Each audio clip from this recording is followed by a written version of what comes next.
Halo kaum intelektual sekalian. Wow, wow, wow, wow, wow, wow. Gila banget. Jadi guys, berita ini bikin warga Konoha kejang-kejang kelenyotan berjamaah. Berita ini bikin warga Konoha menangis darah, kebakaran jenggot. Karena apa? Karena jagoan mereka itu sekarang sudah mulai melipir-melipir kemana-mana. Nah, siapa jagoan yang saya maksud? Jagoan yang saya maksud itu adalah Pak Yusuf Kala. Wow, wow, wow, wow, wow. Luar biasa. Akhir-akhir ini Pak Yusuf Kala, kalau saya perhatikan itu, sangat dekat dengan Iran, sangat dekat dengan Dubes, sangat dekat dengan pimpinan Hamas. Wow, wow. Luar biasa. Nah, yang jadi pertanyaan, apakah Pak Yusuf Kala ini terafiliasi dengan orang-orang radikal yang ada di Timur Tengah? Kenapa Pak Yusuf Kala ini sering dekat dengan orang-orang yang kontroversi ya, seperti pimpinan daripada Hamas ya, kemudian Houthi ya, Taliban dan lain sebagainya gitu ya. Kenapa bisa seperti itu? Apakah karena faktor daripada agama? Apakah faktor daripada negosiasi? Apakah faktor daripada mendamaikan, diplomasi dan lain sebagainya? Kalau kita perhatikan, Pak Yusuf Kala ini salah satu juru damai di Konoha. Ya, terlepas benci atau tidaknya, Pak Yusuf Kala ini harus diakui bahwa dia adalah juru damai. Seperti mendamaikan Aceh, Poso, dan lain sebagainya. Nah, yang jadi pertanyaan, benarkah Pak Yusuf Kala ini juru damai atau tidak? Apakah dia berusaha mendamaikan antara Amerika dan Iran? Apakah Pak Yusuf Kala ini berusaha mendamaikan antara Hamas dengan Israel? Bagaimana fakta yang sebenarnya? Kemudian kalau misalnya ada yang mengatakan nih ya, oh Pak Yusuf Kala ini misalnya ya, ini misalnya guys, jangan diplesetin ya. Misalnya, oh Pak JK ini deket banget dengan Iran ya, sepertinya rumornya gitu ya, dugaannya dia antek-antek daripada Iran ya. Dia itu sangat dekat dengan orang-orang yang kontroversi ya, orang-orang jahat gitu ya, orang-orang yang cari masalah gitu. Kemudian kalau misalnya ada yang mengatakan, oh karena Pak JK tuh makanya ada FPI ya, makanya ada HTI ya. Kalau misalnya nih ada dugaan seperti itu ya. Oh karena pemerintahan Pak SBY dulu ya, Pak JK itu yang membiarkan HTI atau ngasih makan FPI gitu. Kalau misalnya ada yang mengatakan, oh sepertinya ada pembiaran ya, bikin Konoha itu menjadi negara kadrun misalnya, bikin Konoha itu jadi negara agama, mirip seperti Iran gitu. Kemudian ada yang mengatakan, ada rumor yang mengatakan bahwa Pak JK ini ya sepertinya ya pengen bikin Konoha itu seperti negara Persia atau Iran gitu. Nah, yang jadi pertanyaan, apakah rumor ini benar atau tidak? Apakah dugaan ini benar atau tidak? Apakah keyakinan ini benar atau tidak? Bagaimana fakta yang sebenarnya? Di video ini saya akan bongkar sampai ke akar-akarnya ya. Saya tidak berpihak di sini ya. Saya tidak berpihak pada Yusuf Kala, saya tidak berpihak pada Iran, saya tidak berpihak pada agama, saya tidak berpihak pada siapapun di sini. Saya akan bongkar sampai ke akar-akarnya. Dan ini bikin warga Konoha kejang-kejang keloncotan berjamaah. Ini adalah aib warga Konoha. Ternyata Pak Yusuf Kala ini adalah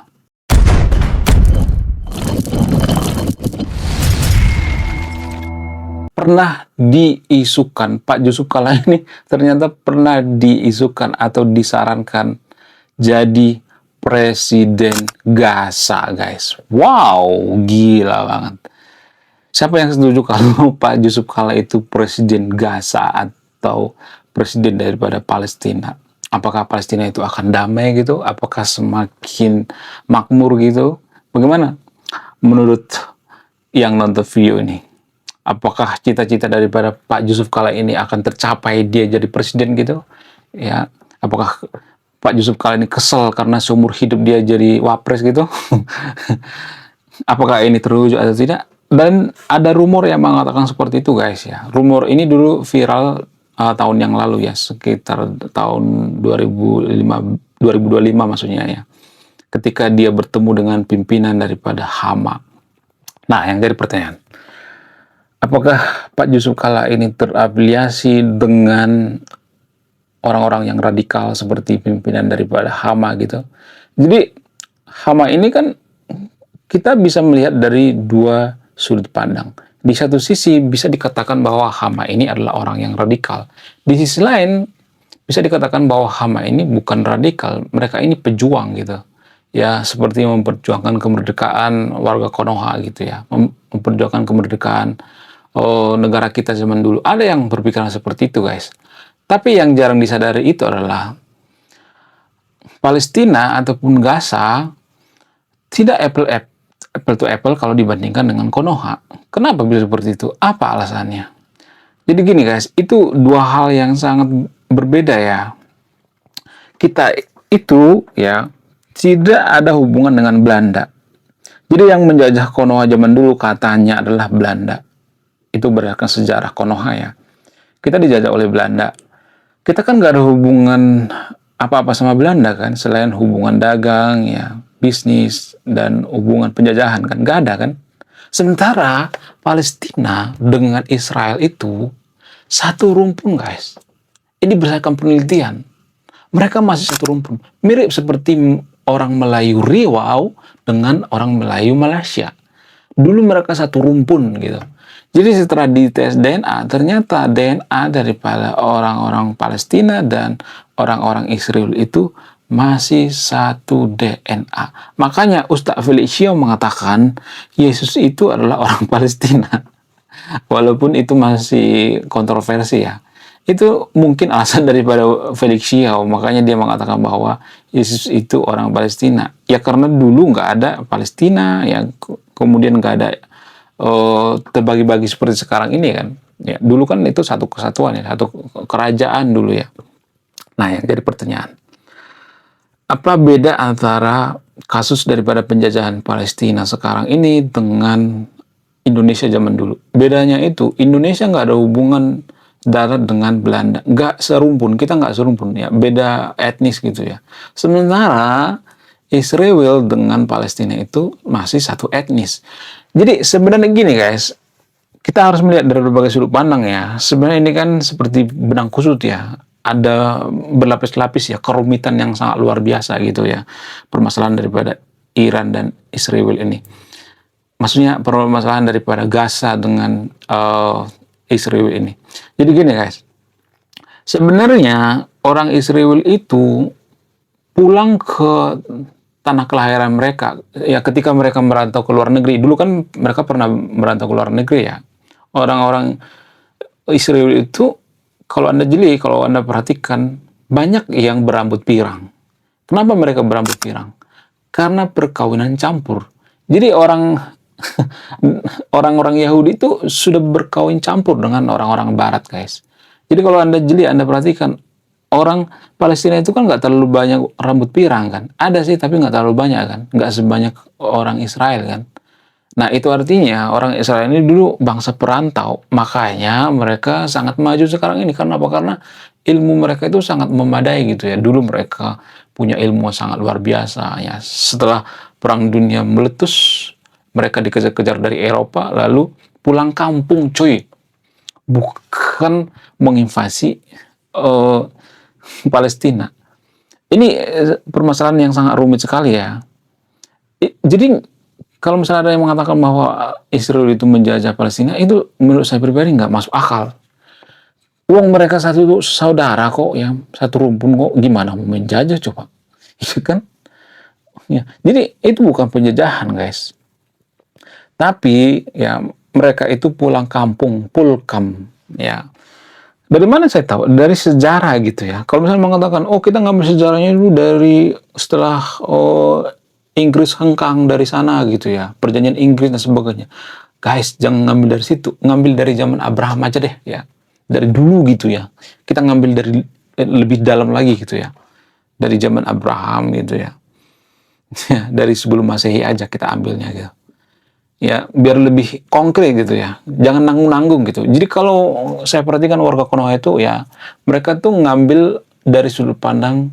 Belum kita lanjut. Jadi guys, kemarin ada yang nanya, lu apa sih kontribusinya bagi negara ini? Lu cuma ngebacot doang, gak ada kontribusi. Nah, kontribusi saya ini guys ya. Saya nulis buku. Riset saya ini bertahun-tahun guys, kurang lebih 5 tahun. Jadi biaya yang saya keluarkan untuk riset buku ini puluhan juta. Namun, saya jual buku ini di bawah 100.000. Gambaran daripada buku ini tentang sisi gelap daripada pemuka agama yang ada di Konoha. Bercerita tentang culture, sisi-sisi gelap politisi, ya, dan lain sebagainya. Tahun 45 atau 47 tuh ya. Itu karena lebih menguntungkan bagi mereka gitu. Jadi warga Konoha itu sebenarnya cherry picking ya. Mereka akan mengambil sejarah yang menguntungkan bagi warga Palestina. Mereka akan mengambil sejarah bagi yang menguntungkan bagi umat muslim gitu ya, yang pengen didengar oleh umat muslim. Jadi yang tidak pengen didengar oleh umat muslim itu, ya kalau bicara tentang Palestina dan Israel itu kita harus dari zaman Abraham, ya dari zaman dulu gitu ya. Sehingga apa? Sehingga kita bisa memahami step-stepnya gitu ya. Ya dari zaman tanah Kanaan gitu dan lain sebagainya. Ya, saya juga mengakui bahwa tanah Kanaan itu kan diklaim sepihak ya. Mohon maaf bagi teman-teman Kristen ya. Dari awal kan saya udah ngomong saya harus netral. Saya tidak berpihak ya. Akademisi itu nggak boleh berpihak, nggak boleh nggak enakan gitu. Harus jujur. Tanah Kanaan itu kan berdasarkan mimpi. Mimpi ketemu Tuhan gitu. Bahwa ada tanah perjanjian. Jadi mimpi itu apakah bisa dibuktikan secara rasional? Nggak bisa. Nggak bisa guys. Saya bisa mengatakan bahwa saya mimpi, oh tadi malam sama Tuhan ya. Contoh misalnya nih ya, oh ternyata BSD itu ya, atau perumahan elit yang ada di Jakarta itu, oh itu adalah milik saya gitu. Apakah itu bisa diterima dengan akal sehat? Nggak bisa. Nggak boleh seperti itu guys ya. Mohon maaf bagi teman-teman Kristen ya, saya tahu yang nonton video banyak Kristen ya. Tapi saya udah janji dari awal saya harus netral, saya akademisi gitu. Bukan perpanjangan tangan daripada Kristen di sini, enggak ya. Terserah kalau kalian misalnya nggak terima, tapi tolonglah ini dari sudut pandang akademisi ya kita ngambilnya ya. Bukan dari sudut pandang agama ya. Jadi dari sudut pandang akademisi atau kaum intelektual itu nggak melihat agama, nggak melihat seiman. Bukan karena kaum intelektual tidak beragama, tapi ya harus benar-benar jujur ya. Jadi kalau benar-benar jujur itu dari zaman Abraham. Dari zaman Abraham itu ya orang Palestina dan Israel itu mereka satu saudara gitu ya. Ya jadi ketika orang Israel itu pulang ke Palestina, mereka itu bukan menjajah, tapi pulang kampung coy. Jangan salah, pulang kampung. Kalau misalnya mengatakan, oh orang Israel itu berebut tanah dan sebagainya, kita nggak bisa melihat ini dari satu sudut pandang. Ada yang mengatakan tanahnya sudah dibeli, ada yang mengatakan ya dulu kita kan satu rumpun di sini, ya jadi tanah ini tanah bersama, nggak ada istilah oh ini tanahku, ini tanahmu, nggak. Jadi nggak boleh seperti itu. Yang namanya juga dulu satu keluarga ya kan. Cuma permasalahannya Abraham tidak bikin akte tanah gitu ya, nggak bikin SHM gitu. Ya harusnya dulu bikin SHM. Oh ini tanah daripada keturunan daripada orang-orang Israel ya, ini keturunan daripada Palestina dan lain sebagainya. Harusnya seperti itu ya. Ada banyak sejarah ya, ada yang mengatakan orang Palestina itu adalah orang Yunani dan sebagainya. Ada banyak sejarah, tapi kita ngambil dari zaman Abraham ya, yang lebih lama gitu ya, atau yang lebih panjang gitu ya. Lalu bagaimana dengan Pak Yusuf Kalla?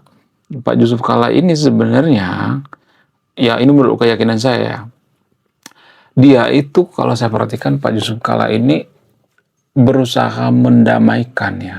Walaupun Pak Yusuf Kalla ini tidak mengetahui gimana culture daripada orang Timur Tengah. Jadi Pak Yusuf Kalla berpikir bahwa orang Timur Tengah itu sama seperti warga Konoha. Jadi culture kita dengan orang Timur Tengah itu beda. Orang Timur Tengah itu sudah punya DNA perang guys. Dari kecil mereka sudah terbiasa dengan perang. Makanya ketika ada orang meninggal, ya mati dan sebagainya, mereka nangis sebentar lalu lupa gitu. Kenapa seperti itu? Apa alasannya? Ya karena mereka sudah terbiasa dari dulu seperti itu. Ya warga Konoha nggak terbiasa seperti itu. Jadi apakah Pak Yusuf Kalla akan berusaha mendamaikan gitu? Nggak akan bisa juga mendamaikan. Ya walaupun Pak Yusuf Kalla digadang-gadang sebagai juru damai gencatan senjata antara Gaza dengan Israel ya. Wong Israel juga berpikir bahwa Pak Yusuf Kalla itu orang daripada suruhan daripada Hama, orang-orang Hama gitu. Ya Pak Yusuf Kalla itu dianggap seiman dengan orang Hama gitu. Gimana mau mendamaikan gitu. Jadi juru damai itu ya harus benar-benar netral gitu. Ya kalau bisa juru damai itu ya tidak terafiliasi dengan agama tertentu gitu. Supaya apa? Supaya netral. Justru Israel itu lebih mempercayai Norwegia, Finlandia gitu, karena mereka tidak terlalu mabuk agama gitu. Ya, jadi orang Israel itu nggak bodoh guys. Pak Yusuf Kala juga sudah dicap antek-antek daripada yang seiman gitu. Iya kan? Lo kan gimana? Coba terus komentar ya. Apakah Pak Yusuf Kala ini terafiliasi dengan pembiayaan dana-dana terhadap HTI, FPI, ataupun organisasi-organisasi terlalang di Timur Tengah? Apakah terafiliasi atau tidak? Saya tidak menemukan data dan faktanya. Silakan simpulkan sendiri. Saya tidak akan menyimpulkan, ya, karena setelah saya nyari datanya, saya riset, nggak ada data yang mengatakan Pak Yusuf Kala itu terafiliasi membiayai ya organisasi-organisasi radikal gitu. Nggak ada. Apakah kalian punya datanya? Coba tulis di kolom komentar ya. Jadi di video ini saya tidak berpihak pada siapapun di sini ya. Saya benar-benar netral ya. Oke. Sekian video ini, terima kasih sudah memahami. Silahkan simpulkan sendiri, saya tidak akan menyimpulkan. Kalau saya menyimpulkan itu artinya saya berpihak. Saya yakin yang nonton video ini orang-orang yang sangat cerdas. Saya kaum akademisi, salam rasional.